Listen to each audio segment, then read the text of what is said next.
The boy casually threw away $5 million because he could get whatever he wanted. Although his life was extremely dull, beneath this plainness lurked a strange kind of luck. In high school, he stole his good friend's tablet computer. 3 years passed and it was never discovered. In college, he lived with a senior student behind his girlfriend's back and never slipped up once. Later, he even accidentally became a serial killer. But the evidence he left behind in his panic was always erased by fate in the most absurd ways. Some say he is the lucky chosen one. Others say he is a puppet possessed by the devil. However, behind this luck, there also exists a tragic past. During his high school years, Lee Tang was a victim of school bullying. Every day he was casually humiliated by those rich kids. Later, he finally endured through military service and got into a third-rate university. But what awaited him was the dismal situation of unemployment upon graduation. And now, he works part-time at a convenience store, maintaining his pitiful self-respect with a meager salary. Until an accident one night completely changed his life. That day, Lee Tang was working the night shift at the convenience store as usual. Just as he was scrolling through videos to pass the time, a drunk old man stumbled into the store. Not only was his language crude, but he even made several insulting gestures. Lee Tang clenched his fists and forced down the anger in his heart.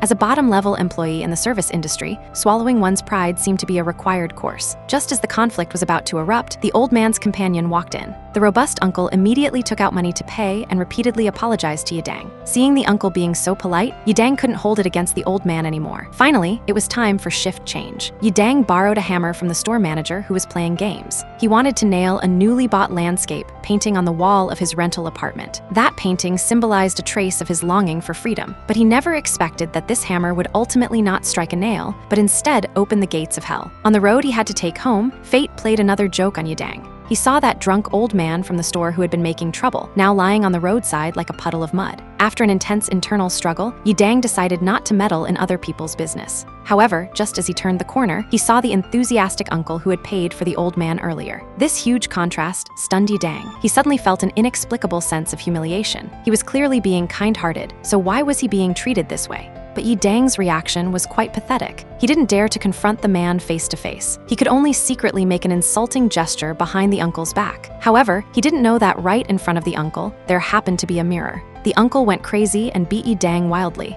Each punch heavily smashed into Lee Tang's dignity. The intense pain triggered Lee Tang's long-sealed memories. The scenes of being bullied by rich kids in high school came flooding back like a torrent. Back then, he would only swallow his anger and never fought back even once. Perhaps it was years of accumulated resentment. At this moment, Lee Tang completely exploded. He took out the hammer from his bag that was supposed to be used for hanging the painting and smashed it hard on the uncle's head. With this dull strike, Lee Tang instantly regained his rationality. He looked at the scene before him in disbelief. The uncle with the smashed head didn't die immediately. Instead, he kept mumbling incoherently, then collapsed limply on the ground, completely motionless. At this time, the sky timely sent down heavy rain. The cold rainwater washed away the bloodstains and seemed to be washing Lee Tang's confused mind as well. Just as Lee Tang was trembling all over from fear, a woman walking a dog appeared at the alley entrance. He didn't dare make a sound. Fortunately, that woman seemed to be blind. She passed by Lee Tang expressionlessly, but the dog in her hand sniffed around the corpse. Thankfully, the blind woman forcibly pulled the dog away, which finally made Lee Tang breathe a sigh of relief. Afterwards, Lee Tang ran back to his rental apartment and rushed into the bathroom, desperately washing off the bloodstains on his body. The enormous psychological pressure made him hallucinate. He imagined the uncle from earlier, covered in blood, standing behind him, crying about how he still had an elderly mother at home. He imagined police breaking through the door and pinning him to the ground. He imagined his mother fainting in pain after learning he had killed someone. Was his life going to end here? At this moment, Lee Tang was tormented by his conscience. He repeatedly typed keywords like manslaughter, surrender, reduced sentence online, trying to find a glimmer of hope in legal provisions. But after barely making it through the night, he accidentally saw the landscape painting on the floor that hadn't been hung on the wall yet. At that moment, cold sweat instantly soaked his back. Because he had fled in such a hurry last night, he had actually left the hammer covered with fingerprints and bloodstains at the crime scene. Although the heavy rain had washed the scene clean, and there were no direct surveillance cameras in that area, Jang Nan-gam, the detective in charge of this case, was no ordinary person. With keen intuition, he followed the trail from the convenience store bag in the deceased's possession and retrieved the surveillance footage from inside the convenience store. When Jang Nan-gam found Lee Tang for questioning, Lee Tang was extremely nervous. Looking at the sharp eyes of the detective, Lee Tang's psychological defenses almost collapsed. Just as he was about to confess everything, Jang Nan-gam's colleague suddenly brought good news. Someone had seen the drunk old man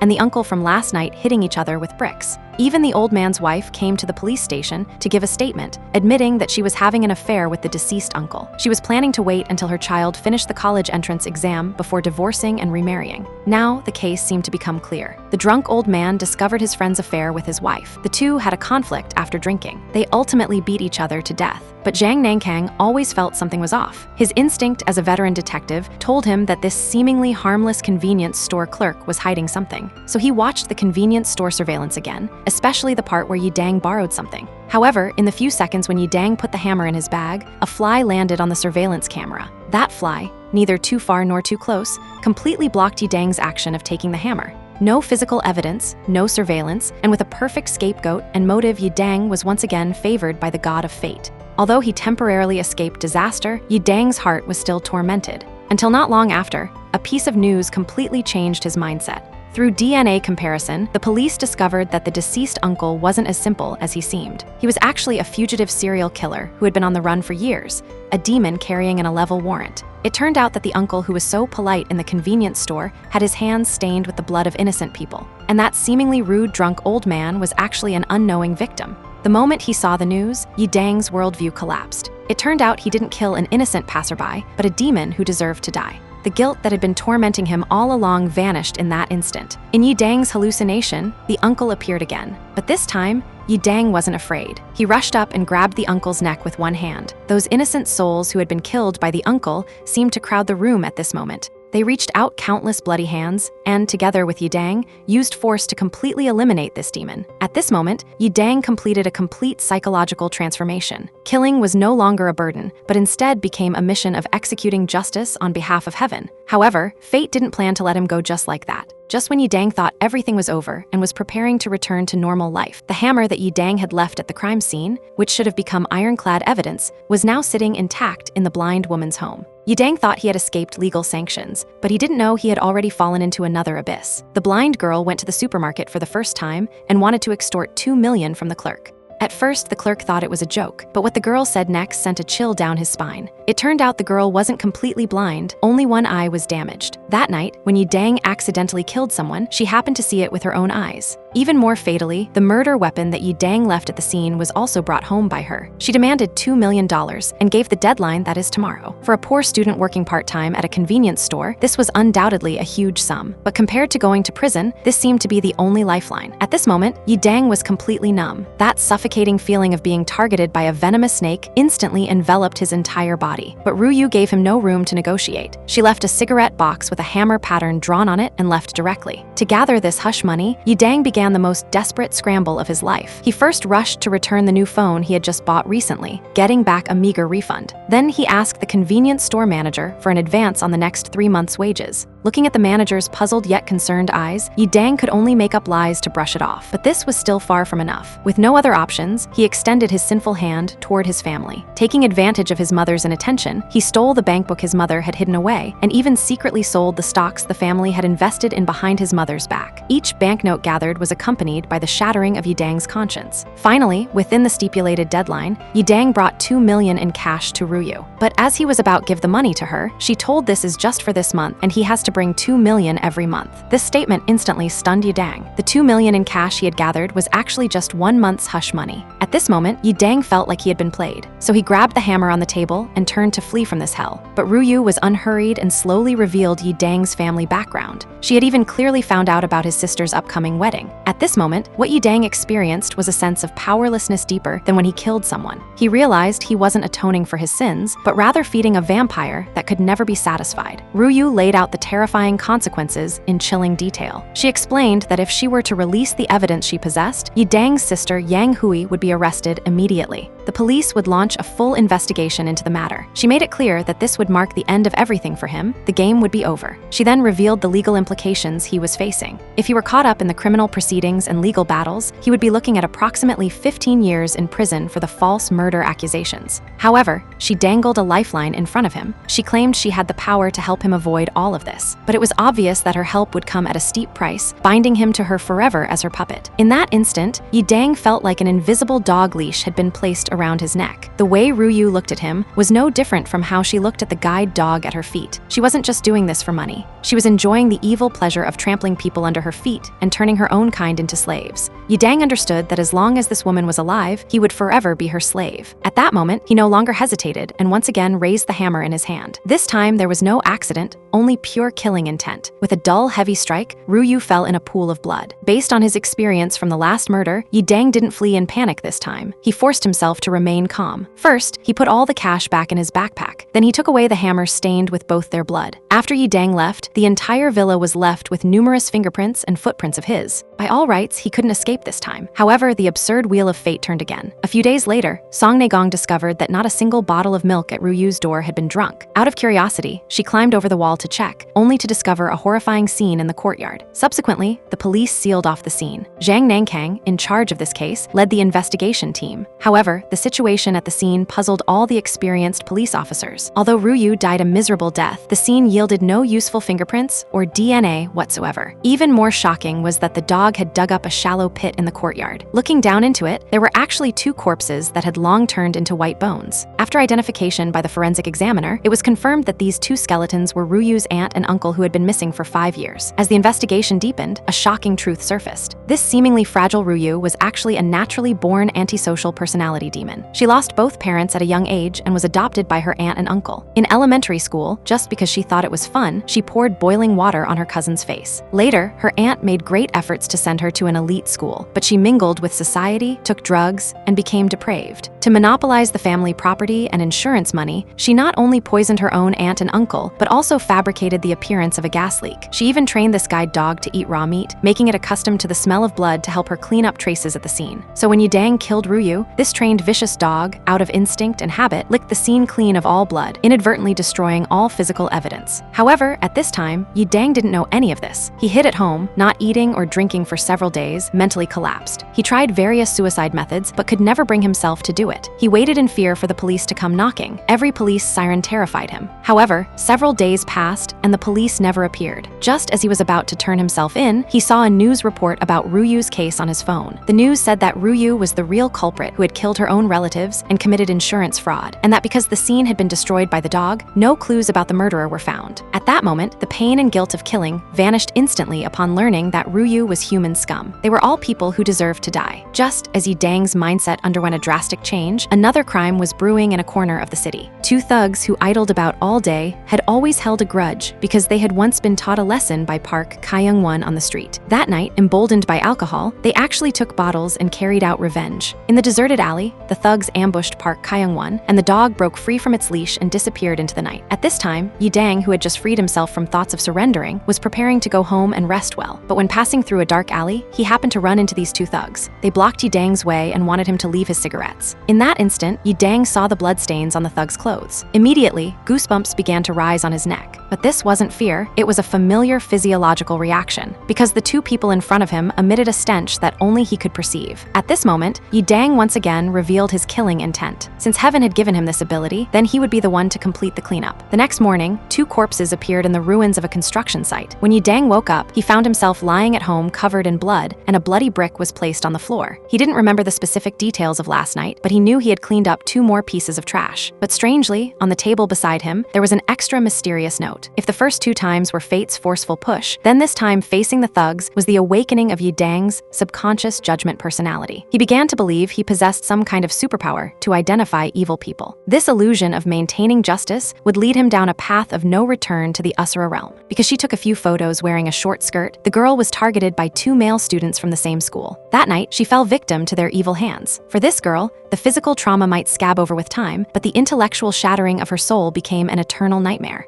After enduring for a month, the desperate girl chose to leap from a high building. However, the Grim Reaper didn't immediately take away her pain. She struggled on a cold hospital bed for a full 16 hours before dying in endless despair with resentment. But colder than death was the malice of the living. Because the two perpetrators were minors, plus their families had connections, they didn't even receive school punishment. And at the girl's funeral, instead of showing sympathy, the attendees made callous remarks, dismissing the tragedy as something inevitable that just happens between men and women. They trivialized the horrific crime and even blamed the victim. The father looked at his daughter's will, listening to this distortion of truth truth and slander, his heart instantly turning to ashes. And those two thugs, because of their mother's bottomless indulgence, became increasingly arrogant in their behavior. They even came to the door every few days. It appeared they were apologizing to the victim's family, but in reality, it was to humiliate this helpless father once more. At this moment, the flame of revenge burned in the father's heart. But before he could take action, these two arrogant thugs encountered Lee Tang, who had a murderous heart. That night, driven by an almost instinctive intuition, Lee Tang judged that these two deserved to die. In the fierce struggle, he fought one against two. The brick in his hand fell again and again until those two sinful lives were completely terminated. When Lee Tang collapsed exhausted beside the corpses, not far away in the shadows stood the father Jiang Shangmo, who was preparing to avenge his daughter. That night, Jiang Shangmo was actually also carrying a knife. He had mustered all his courage to personally kill his enemies with his own hands, but at the last moment, his years of honesty and duty made him tremble, unable to take action. However, just in his moment of despair, he witnessed with his own eyes this young man rushing out and completing that bloody wish for him. When he woke up the next day, Lee Tang found himself already lying in his rental apartment. Beside him were neatly arranged the hammer he used in his first two murders and the brick from last night's crime. What made his hair stand on end even more was the mysterious note in his hand, which read, "Please contact us anytime if you need help." With fear and curiosity, Lee Tang entered the URL on his phone. He was instantly pulled into an encrypted chat room. The person on the other side of the screen seemed to know everything about him and even directly called out his name. This feeling of being watched made Lee Tang's hair stand on end. Although the other party claimed to be there to help him, Lee Tang still quickly blocked and deleted them. Following this, a courier delivered a court summons. It turned out that after Lee Tang advanced 3 months' salary at his convenience store job, he consistently skipped work due to panic after killing someone. The boss saw through surveillance that Lee Tang had been loitering outside the store the night before the incident. Although the surveillance automatically overwrote after 5 days and didn't capture the key footage, the boss still sued him for fraud. The police's attention also began to focus on him. The astute Jang Nan-gam noticed that in the recent series of murder cases, this young man named Lee Tang had appeared in the vicinity. Although there was no direct evidence, his intuition told Jang Nan-gam that this young man was not simple. At this critical juncture, Lee Tang decided to turn himself in. He couldn't bear the psychological pressure of killing and felt that rather than living in constant fear, it was better to confess early and face the law. With this determined mindset, Lee Tang called the police hotline. However, the police officer on the other end misunderstood. The officer thought this college student was just scared by the civil lawsuit and even comforted him that as long as he appeared in court for mediation on time and returned the money, it would be fine. Lee Tang wanted to explain, but didn't know how to begin. So he prepared 2 envelopes filled with cash. One was intended to leave for his mother, and one was intended to compensate the convenience store owner. Then he stuffed the murder weapons, the hammer and brick, into his backpack and walked toward the police station with heavy steps. But he never expected that at this time, someone was already confessing on his behalf in the police station's interrogation room. And that person was the father of the deceased, Jiang Shangmo. He sat in the interrogation room